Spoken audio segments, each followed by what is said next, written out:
Welcome to the Nikki and Ryan experiment. I'm Nikki. And I'm Ryan. What's up, guys? I hope you're doing well. Did you have a nice weekend? I had an okay weekend. Yeah? Yeah, we had the roof repair guy out to put tarp up our roof. You know, Arizona needs the rain, so I'm not complaining about it. But holy crap, our house is struggling to keep up with it. Oh. So that sucked. But other than that, it was good. We kind of just relaxed, and the kids were enjoying not having school for 2 days. Nice. Hello, everyone. I had a great weekend. It was my birthday. Oh, that's right. Happy birthday. Thank you. And I text her too, and I said, how did I not know it's your birthday? And I forgot to mention it again. So anybody that's on here watching right now, thank you so much for reaching out to me. And you guys really, truly made my day so very special. Thank you. I had a wonderful, wonderful weekend. My family spoiled me. So as they should. As they should. Thanks. Okay, so let's get into it. I want to talk first about the recall election in California. Yes. So for people that are watching, there's a recall. Gavin Newsom has been recalled in California. The election day is September 14th. Okay, so if you are a Californian, they are now sending ballots out to you guys, and they're going to ask you a question: yes or no. Do you want Gavin Newsom to be recalled? Yes or no? Vote no. We do not want Gavin Newsom recalled. This is this was done by the Republicans. They managed to get 1 million signatures in order to put this into place, which is insane to me. This is the long game, guys. This is absolutely the Republicans' long game in order to get a Republican governor and to somehow turn over the Senate to a Republican-run majority. Yep. So, let's see. Okay, yeah, go ahead. What are your thoughts on this? Well, I just wanted to point out that, well, pretty much what I think you're going to point out is what the long game is, and unfortunately, the Democratic Party in California seems to really be pushing the, vote no, don't answer the second question, which is who would you like to see, replace, Governor Newsom. Like, that's their whole game plan. And there's another Democrat who's actually a YouTube star, made millions off of YouTube and stuff. Kevin Farath. Yeah, I'm sure I butchered his name, which I usually do. But he's leading the Democratic names right now of who would replace him if, a Democrat were voted in. And the good thing is, here's the good thing, Nikki. I think the good thing is that the anti-recall movement has raised 8 times more money than the recall movement. So while they got the 1 million signatures, the money is saying that people may not be backing it. Yeah. At least that's what I hope. Yeah.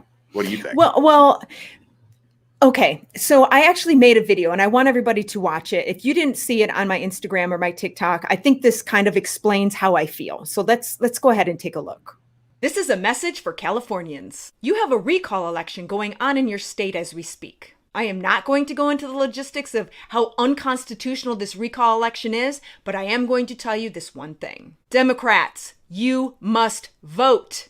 You must vote no.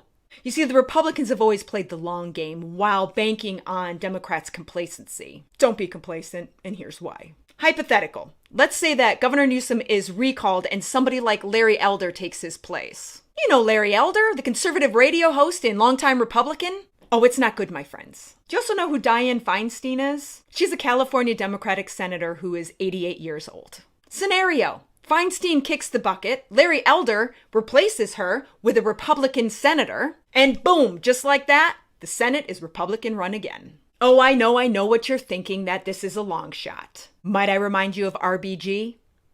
Enough said. Please do your part and vote no. I really think that they are so strategic. The Republicans are so strategic in how they go about getting people into power, their own into power, by bypassing elections. Yep. And this is just the beginning. I swear this is just the beginning. And if something happens where I think there's like 46 candidates, I think, that are on the ticket that you can actually write in, and most of them are Republicans. Yep. So, the Republicans are banking on the Democrats to be complacent. Well, whatever. It's my neighbor will vote. We'll be. No, don't do that. You need to vote. It's very simple. Fill out your little thing. Vote no. Send it back. Yep. It's very important. And I agree 100%. I think just like I was saying, there are candidates in California saying that the Democratic Party is being, complacent, and they're not putting, any good candidates up just in case it does happen, just in case, they do get the votes for this. Yeah. So yeah, I agree. I hope that we need everybody to vote.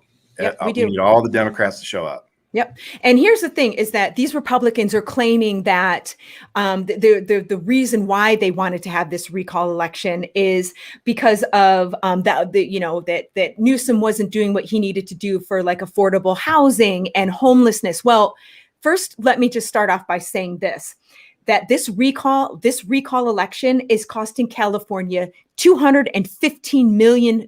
This was all started by the GOP. You can blame the GOP 100% for the loss of $215 million of your money. Number one. Number two, Gavin Newsom has put into place within his state budget, $10.3 billion in affordable housing and $12 billion over 2 years to end homelessness. So I don't see where their argument is coming from. They're just pulling stuff out of their butts and presenting it. Well, and I want to point out the $12 billion over 2 years, as you pointed out, or you put on the outline, is the largest housing and homelessness investment in California history. Yep. So, I mean, the guy's trying. Like I said, we just need the Democrats to show up. That's for him, defend him. Yep. And at least let him finish out the term. Jesus. Yeah, I know, right? And then and like our friend Abe won't be silent. He says, if you want to vote him out in 2022, by all means, do it. Right now, do not do that. Like vote no, let him finish his term. Yep. And why it's not to the tune of 215 million, I just want to point out this history of the GOP wasting taxpayer dollars, because they did the same thing here with this audit. It's cost taxpayer dollars. Like I said, not to the tune of 215 million, but still they have no problem spending our money to try, instead of to improve infrastructure, and they call infrastructure and education. They call that tyranny, by the way. But they're more than happy to spend our money, trying to cling on to power and give money to rich folks. Like, it's all about the almighty dollar with these people, to cling to power. Yep. That's what it is. Yeah. So what's weighing heavily on our minds, Ryan, I know it is weighing heavily on mine, is what's going on in Afghanistan right now. Yeah. Joe Biden addressed the country. I'm watching the news and I'm seeing live footage from Afghanistan and people hanging off planes, which, by the way, the airport was secured and the runways were cleared. Thank goodness. So the U.S. has taken back control of that, and Biden has deployed troops to. Was it like 8,000 or 10,000 troops?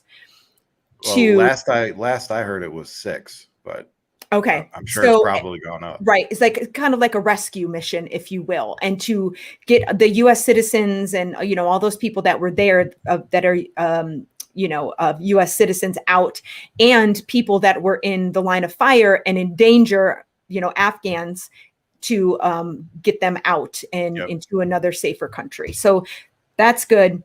But a lot of people are like, okay, well, some people are like, well, we shouldn't have pulled out like that, or we should have just stayed, or I don't think many people are saying we should have stayed. What are your thoughts on this? I'm curious. I'm pretty spun up about it, but I think for different reasons.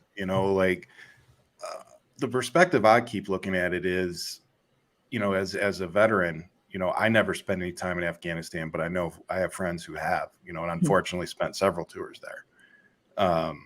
And I can only imagine what it feels like for them to be sitting, in a chair where we are and watching, a country fall in a matter of weeks that we spent 2 decades, and trillions of dollars. And 2,000 plus American lives trying to train another military force to stand up for themselves. Mhm. And then to see how this has all panned out, you know, as we pulled out, it's disheartening, you know, and a lot of, I mean, Devastating. it is. I talked to a friend of mine who's still on active duty and is probably headed over there right now. Mhm. And, you know, he's upset about it. You know, these people, they make friends. Mhm. You know, these Afghan soldiers that they were training, a lot of them turned into a friendship of sorts. Mhm. You know, it wasn't just like they train them and they walk away. You know, these Yeah. were people that they were dealing with on a daily basis to train. Mhm. And it's, as human beings, it's hard not to develop some type of a relationship with that, right? Mhm. So now these people are watching as these individuals that they had these relationships with Yeah. are likely being slaughtered, Mhm. you know, or they're running. Yes. Yep. So it's like, you know, it's just, there was no right answer. And I think from where we're sitting, most of us knew that this was how this was going to go. Mhm. We had to pull out at some We time. had to. I agree. And You know? and Biden's the one that had the balls to do it. Now, the past administration, who this is so ridiculous. He even hates saying his name, so I'm not going to say his name. But he was claiming that he would pull out, but he would have done it differently. You know, shut up and go away. Nobody wants to hear from you. He had put in a pull out date of May 1st that he had put into place. And therefore, after the ceasefire, our troops would have been in harm's way again. We would have lost more soldiers if Biden didn't pull out. This would have turned into another decade war. And, you know, I think, you know, Bush got us into this mess. I'm not finger pointing, but this is what I'm seeing. You know, Bush got us in there. Obama didn't pull out because of the backlash that we're seeing from Biden right now. And then Trump, I think, was going to, if he, you know, remained president, and Biden's the one that pulled the trigger and got out. And I stand behind Biden on that. And I know that he's seeing so much backlash because the Taliban infiltrated Afghanistan so quickly. And that is, okay, so the U.S. goes in, they train all these Afghan soldiers for years, and they give them the resources in order to defend their country. So, but when the time came, they fled. The leaders fled and left their people standing there completely naked. And nobody, I don't think we could have foreseen that. I mean, I guess we could have. Maybe there was intel on the inside that pointed in that direction. But that's why this happened so quickly. And let me just, I know I'm talking a ton here. People are like, well, why didn't he just completely pull out, you know, the people at the embassy, or, you know, the people that remained behind to kind of help get through all of this? People are like, why didn't we just pull them out altogether? Well, I'll tell you why. Because the United States has this thing called goodwill. And if he just would have completely pulled out, that would have hurt the United States goodwill. And that's why Biden didn't do it. That's normally how you do things. And unfortunately, it just kind of blew up in his face. Well, you know, and I'm not going to sit here and criticize how it's all being done. Like I said, I will say, I think it's a crap show. Yeah. From top to bottom. And the other thing I want to really point out, because I've been seeing this a lot on Twitter today, is there's a lot of blame to go around for Afghanistan. You know, Bush, Obama, Trump. You know, there's been a lot of leaders, a lot of generals in that time frame. Like, there's plenty of blame to go around. And I really want people, like, because everybody wants to point their finger at Biden or Trump or Bush. Like, yeah, great. Clearly that we know that that's the case. We know who got us in there. We know why we stayed, and it's time for us to pull out. Yep. Let's just all get on the same page here. Realize that it's going to suck no matter what. Get the job done to the best of our ability, and hopefully provide as much safety to the people that helped us in good faith all those years.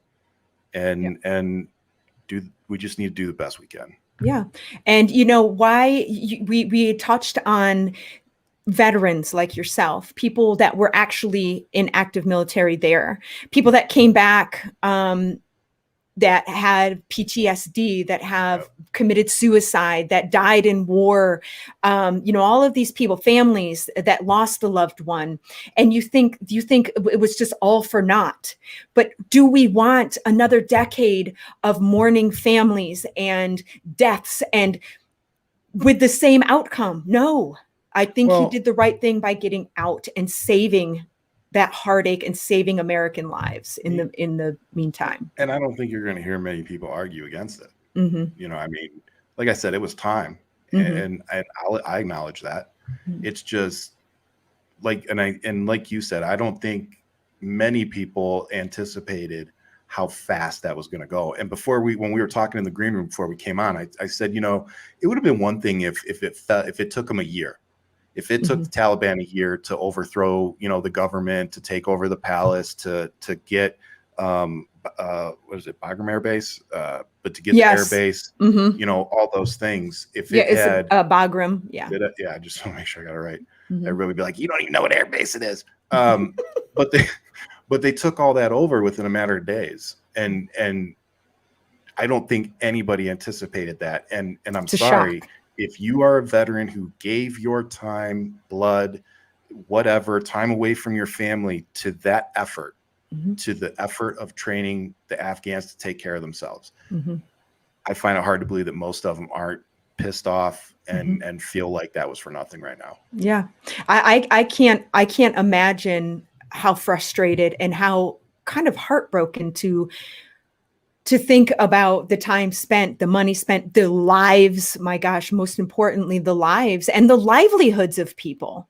And to end up just as though none of it mattered. That's really hard to kind of wrap your head around. And David here says it good. If it was Bush, Obama, or the incompetent orange clown, the same thing would have happened. President Biden did the right thing. It was up to the Afghan security forces to man up and take charge. And I think that's the best way you can say it. It really does, and that's what I want to drive home. It doesn't matter it would not have mattered who was president right now. It just wouldn't. It was going to suck either way. It was. I'm personally happy that we have a decent leader in power while we're doing it. If you want the honest truth, I'm glad that it's Biden and not Trump that's sitting behind the desk as this happens, because I have more faith in Biden's ability to make decisions on the fly. Absolutely. With an ever-changing situation. So I will say that. Yeah, I totally 100% agree. And he has worked with this since its infancy, and he knows everything about it. He has been a part of it for so very long, and he knows it's like time is time, man.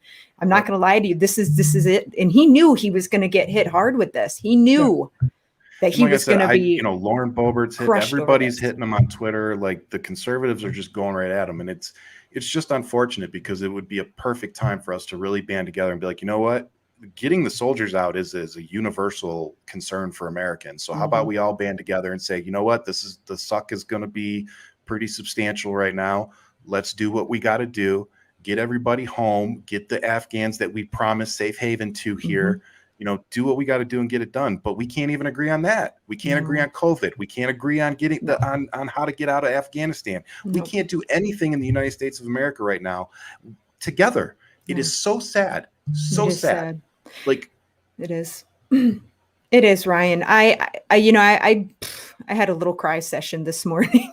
I'm not gonna lie. You are alone. Like, I open up the news, and it's like this and that, and it's like, whoa, oh my God, it's like the worst thing here and the worst thing, and it's like, Jesus. Looking at these headlines, it's like the world's going to end tomorrow. That sure just weighs heavy. When I'm not the only one looking at these headlines. Most people are checking the headlines, and to start your day like that it has its effects, man. Before I get my coffee, I don't drink coffee, so I can't. Yeah, I do.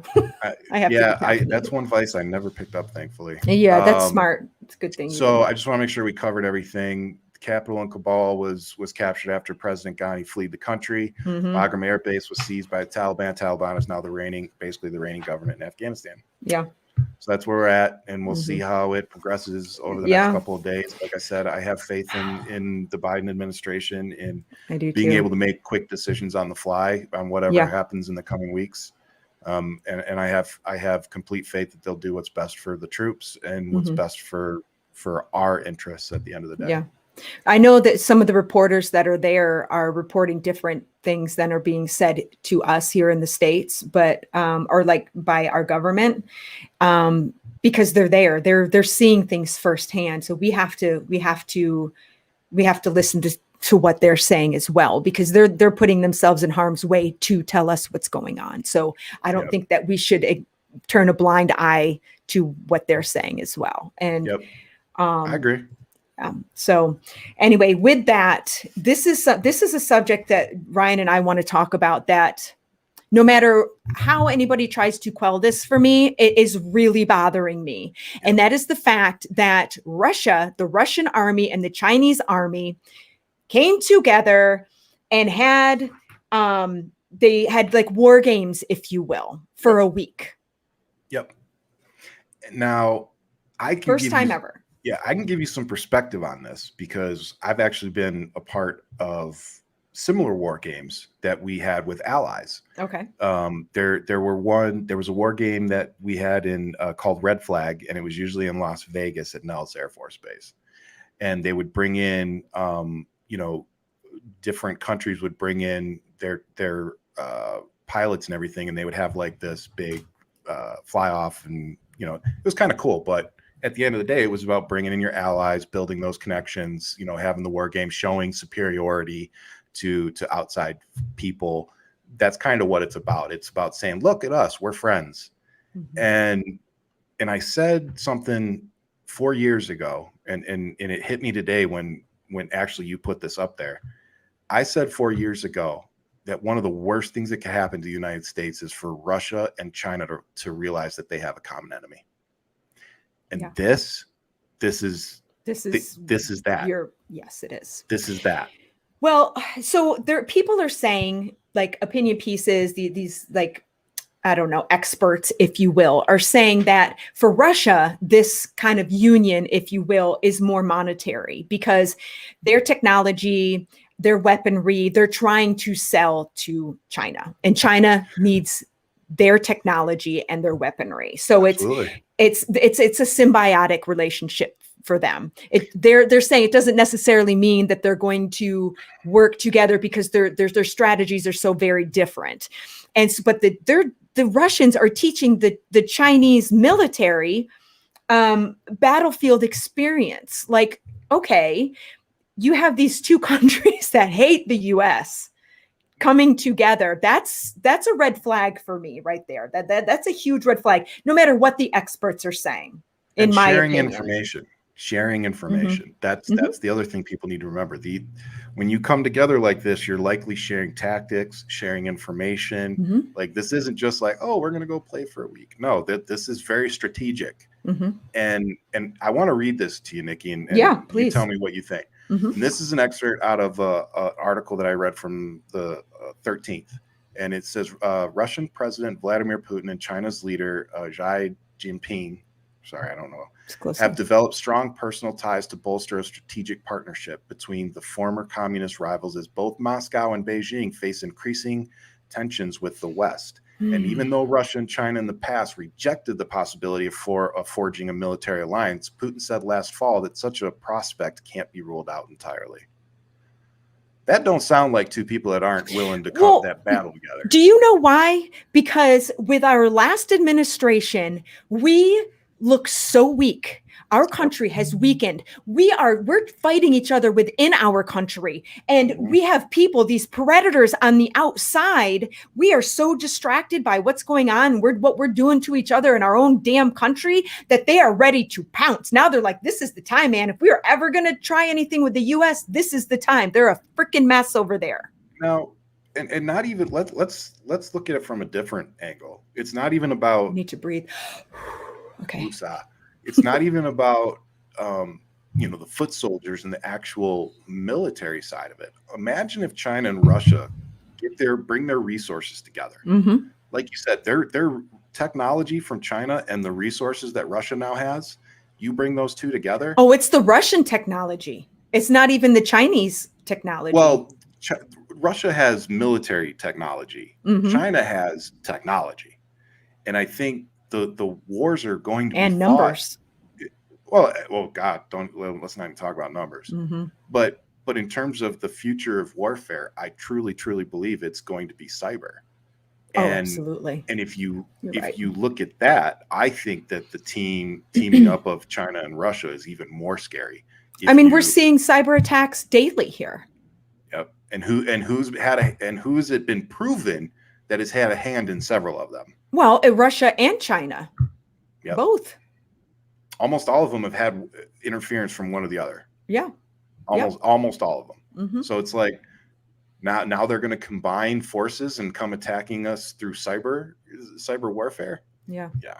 I wanted everyone to be aware. Yeah. It's concerning. It's fucking Red Dawn. Wolverine. I know we try hard not to what's it called? Get everybody all spun up needlessly and things, but this is a big deal. In my opinion, this is a red flag that is being waved very loudly. And they're doing it on the international stage. Like that's the other thing. Like brazen. Yeah, it's like Putin's kind of pushing, and being like, are they going to push back? That's literally, he's testing the boundaries. He's poking, seeing what we do. Like, is this going to send them into any kind of awareness, anything? It's hopefully I'm wrong, but I hope so. I hope we're wrong. I really do. There's nothing more than I would like than to be wrong. Yeah, I know. I know. Sometimes I'm just like, please let me be wrong. Please let me be wrong. So on to our next favorite topic, COVID. The Delta variant is running like wildfire. We touch on this every week because it just is getting worse. And you have these states where the governors are leaving the decision to mandate masks in the schools up to the local officials, the local educational boards, and people that have already started school, they've already had to close schools down and go to virtual. Yep. Because I get so frustrated with this subject, Ryan. I can't even begin to tell you how upset, because we're fighting this in Arizona. It may not be as bad as Florida, but we are fighting the same thing here in Arizona. Gosh. So it's just, I have a picture. I still want to talk. I forgot to load this. While you're finding the picture, 3 days or 2 days ago, it was posted that 3 days into the school year in Florida, 208,587 kids have either tested positive for COVID or been exposed. It's insane. In 3 days. Yep. And they're taking that home and into the community. Like, do you see how the ICUs are filling up? More pediatric issues with children. This Delta variant, this isn't the original strain where it was just attacking the elderly. That is attacking people in their toddlers, teens, 20s. It doesn't care how old you are. So this is what I was worried about 6 months ago. Yeah, I want to show you. This map I'm going to show you right now. It really tells the whole story. Okay, let's go ahead and take a look here. Now, what you're looking at on July 5th, you look at low to moderate to substantial to high on July 5th. Look at our country on August 9th. Happy 4th of July. Yeah, exactly. This is not good. And it seems like, have you ever used one of those I don't know, Japanese or Chinese finger traps, something, and the harder you pull, the more resistance you get. Yep. It's like these people are doubling down on their idiocracy. And they're just like, no, I'm not going to wear a mask. And then, their wife Karen over here is coughing in everybody's face and on her way to the hospital. I'm still not going to, like it's It's insane to me. I posted a video of a woman sitting in a school board meeting talking Yes. up. You know what I'm talking about? She was telling the guy, my husband died of COVID on July 15th, and now my daughter has to be traumatized by having to wear a mask. Like the dude, when she said that her husband died, like the dude took 2 steps back, like, oh. And she's in a room full of people, no mask on, coughing, and sounds like she's breathing through 2 straws. And she's telling everybody that her husband died like 3 weeks prior.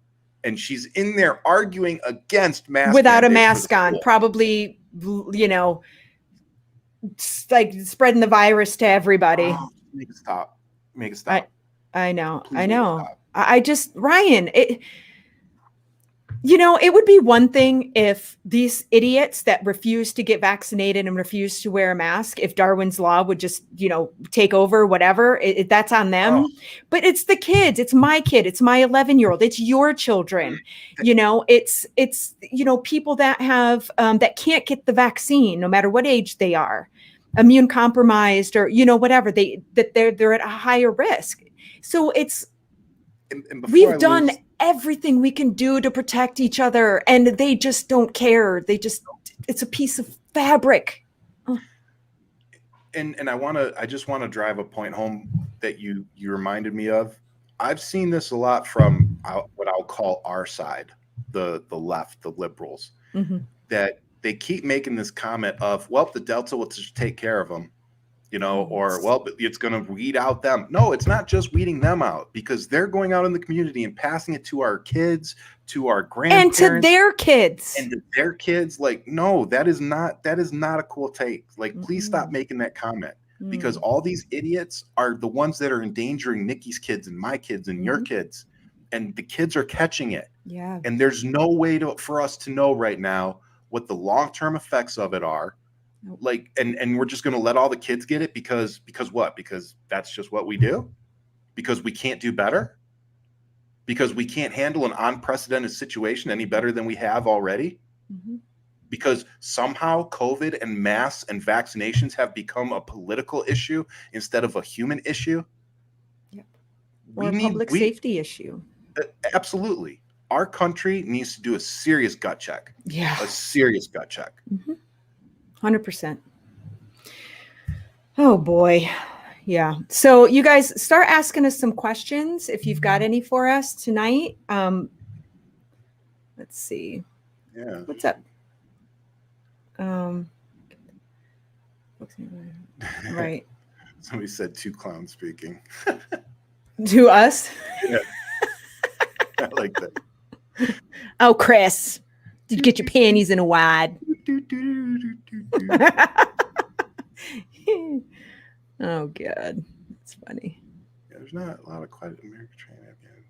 Yeah. Oh my goodness. I'm voting no on the recall. Thank you. Good, Rubina. Good. Puffin's in here. Tracy was in here. It's so critical. Oh, Tracy. Yeah. Oh, the ghost was in here too. He was? Yeah, he had to go do his show. Man. Yeah, if you guys don't go over and follow the ghost on Twitch. Yeah. He's another one that got banned and silenced by TikTok. So he's trying to shift everybody over to his Twitch. So go find him on there if you're on the Twitch platform. Yeah, definitely. Ghost is awesome. I love Ghost. Vote no. Yes, absolutely, guys. It is. Let's just reiterate that again. If you are a Californian and you have any kind of platform, if you see a video that Ryan makes, you see a video I make, or, Won't Be Silent or Snowflake Queen, you guys spread it across, tag people on it, make your own videos, do what you can. We need this grassroots movement like we did for the 2020 election and the runoff election we had in Georgia. Yep. Our voices mattered and we won. Yep. Let's do it again. Let's make sure that California is held blue. And not just California. I'm going to talk about myself for a second. Yeah, please. A lot of us are getting into this race, and some of us are first time candidates. So, we have a lot of learning to do. But talking to my campaign manager, he was echoing the same thing Nikki just said, that we're going to be fighting a very different election cycle, and it's going to resemble 2020 quite a bit, because the reality is that COVID isn't going anywhere in the next 4 to 5 months, which means that collecting signatures, petitions, registering voters, but mainly for people like me, it's about raising money so that we can get the word out, get the votes that we need. We as Democrats need to get our messaging on point. We need to support all the candidates, top to bottom, in every state, because it's going to be about virtual fundraising and campaigning over the next year. And we cannot afford to give up one seat. No matter of fact, we need to pick up seats. So from here on out, every week, you're going to hear me ask you, beg you to pay attention. If you have money to donate to the races that matter to you, it doesn't have to be mine. Donate to the races that matter to you, because fundraising is going to be a huge issue for the Democratic Party in 2022, because it's so much easier for the Republicans to raise money off of their rhetoric and BS. And we have to match fear-mongering that tactics and fear-mongering. And we're going to beat it. And we're going to beat them with more donors. And we're going to beat them with $20 donations instead of $2,000 donations. So we need you guys. Thank you so much. What else we got? So Puffin's asking, yes, videos for no recall. Yes, but that, and also for videos for who? Ryan needs some videos. So I mean, once we need the Democrats need to be inspired. What? Okay. First off, I'll answer your question. I'm running for state representative in District 9 here in Arizona. So I'm running to be a state assembly up there. And he says, try my weed song "Blazing" by Foxen, Foxzen on YouTube. There, you got a free plug. You're welcome. And it's only because I'm eating an edible as soon as we're done. Man. Thank you, Bill. Appreciate that. Aww. Yeah, and you know what? I like that. And take someone with you. I just want to again plug the people that are helping me. Some of them don't mind me mentioning their names, so I will. Almer Hernandez being one of the main ones. There are people reaching out to me in private that really want to see me succeed, and are giving me legit good advice, and I really do appreciate it, because we've talked about it on this show before. The leaders that are in power, and moving up the ladder, reaching back, for the future leaders and for us younger leaders that are trying to get in the game. And I just really appreciate it, because it's really easy to feel lost, running a campaign and just being in politics altogether. So to have that guidance and everything, it's great. And this is how we do it. We bring the people up behind us, the people that are looking to us. Those are the folks we reach back and grab and pull with us. That's how we're going to make things better moving forward. Absolutely. Well said, Ryan. Well, you've got my support. So thank you. Yeah, of course. All right. Well, do we have any more questions out there before we? Oh, and I just want to tell everyone, Thursday night, 6 p.m. Eastern time, I have Old Man Murphy on. Hopefully he won't lose his power this time. We had to reschedule. That happens. Yeah. So after this Thursday show, I'm not going to go live for a little while on the Nikki News Show. I will be making 5 to 7 minute videos every Thursday for the Nikki News Show, pre-recorded for now. And Ryan and I will talk more about some exciting news that we have. We have next a ton of stuff going on for us. We just have to wait on a few pieces, but also, man, I was going to say something. I lost it. Oh, dang it. It was good too. Oh, Okay, let's see. All right. Karen, Hollywood happenings. Vote Richard Bloom because he cares about education and climate control. Where is he running? Obviously California probably, but is he running for what? What's he running for, Karen? I don't know who Richard Bloom is. I don't know either. Yeah, dang it. Oh, enjoy your break, Nikki. Thank you. Oh, that's what I was going to say. So with Ryan Rants moving forward, I think what I'm going to use that for is like I'm going to bring political people on and interview them on that. There you go. So that's what I think I'm going to use it for. Good. So all the local politicians and stuff that I'm starting to rub elbows with, I think I'm going to build a platform for all of us here in Arizona. Nice. Because this is our big platform. This is, the Nikki Ryan Show. This is our big platform. But I want my show to be more like very, very focused on Arizona. On politics. Exactly. And I think you should, because we already talk about current events here where you can really hone in and focus on other things. Yep. Awesome. All right. So with that, I think we're good. Don't forget to go get your Vaccinate Not Republican shirts on Nikki's site. Yeah. NikkiNew.com, and then shop Nikki New, and they're all in there. You know what? We can do that. I would love for you guys to discuss the importance of unions someday. Absolutely. They are very important. We can do that. And we should do that. We should do that on our next show. Yeah. That's a good suggestion. Write it down. I'm writing it down. Because if we don't write it down, we won't remember. We will not remember. Discuss unions. Great suggestion. We love it when you guys give us suggestions. So yeah, because we want to talk about what you want, you want to hear. So yeah, absolutely. We will talk about that. So make sure, Michael, make sure you tune in next week, because we're going to talk about unions just for you. Just for you. So with that said, guys, thank you so much for listening to us rant on for 45 minutes. We love you to death. We wouldn't have a platform without you. So Nikki, if you don't have anything else. No, just thank you always for being on here and supporting us. We love you. We wouldn't be here without you guys. No, we wouldn't. So I'll leave you as always with much love, and keep fighting, and we'll see you guys next Monday. Bye.